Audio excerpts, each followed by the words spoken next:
Bonjour à tous, aujourd'hui les limites avec la partie entière, on considère UN une suite réelle convergente. Est-ce que la suite des parties entières de UN est convergente? UN converge, ça veut dire qu'il existe un réel L tel que la limite de UN, quand n tend vers plus infini, est égale à L. On considère Vn, donc la suite des parties entières de UN. Donc Vn, pour tout n, c'est l'image de UN par une fonction f qui est la partie entière. Donc je vais rappeler les propriétés. La partie entière d'un réel, c'est le plus grand entier n qui est inférieur ou égal à x. Je vous rappelle, petits exemples, que la partie entière par exemple, de 3,1 c'est 3, que la partie entière de 2,9 c'est 2, d'accord?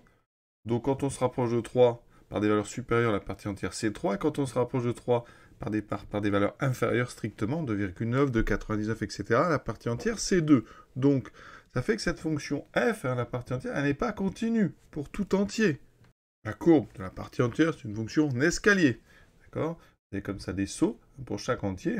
Quand on arrive par la gauche de 1, on est en 0. Et dès qu'on passe des valeurs supérieures ou égales à 1, on passe ici un palier. Et donc la partie entière d'un seul coup augmente de 1. Donc on dit que cette fonction f, elle est discontinue.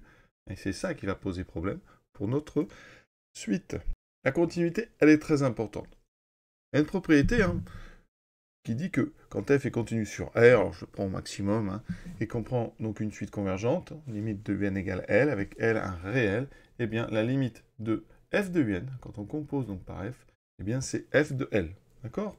Ça veut dire qu'en fait la limite, elle est passée à l'intérieur des parenthèses.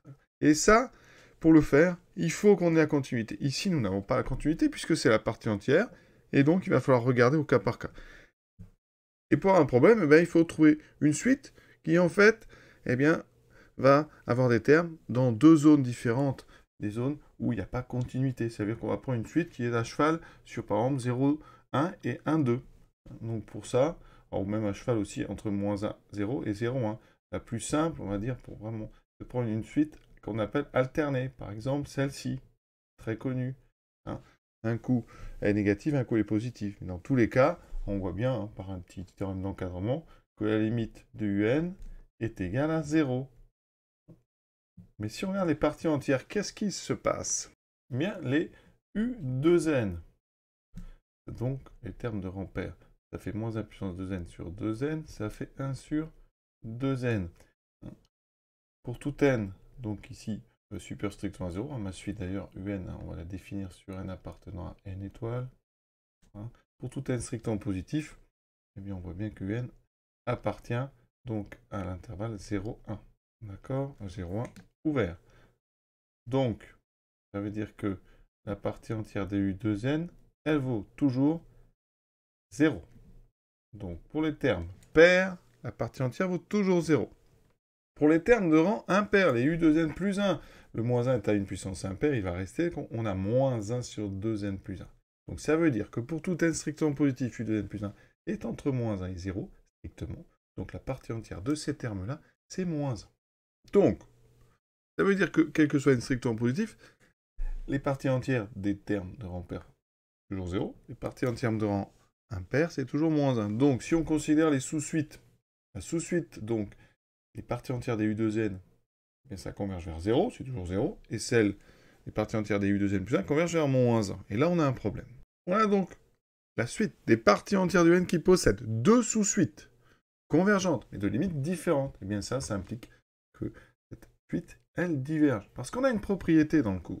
Quand une suite converge donc vers un réel L, ici on est sur des suites réelles, et bien toutes les suites extraites, toutes les sous-suites, elles convergent elles aussi vers L. Et la contraposée, justement ici, nous on a deux sous-suites qui ne convergent pas vers une même limite, et bien ça implique dans ce cas-là que UN ne peut pas converger vers un réel, donc UN diverge. Voilà. On a réussi à extraire deux sous-suites donc qui n'ont pas la même limite, donc notre suite, eh bien des valeurs, des parties entières, eh bien elles divergent. Voilà. C'est un exercice qui peut se faire beaucoup plus rapidement. Là, je suis rentré dans les détails, mais voilà. C'est intéressant de voir que la continuité, comme ça, elle amène très souvent, évidemment, enfin la discontinuité amène très souvent des problèmes, justement, aux endroits de discontinuité. Donc, je vous souhaite une bonne fin de journée, à bientôt.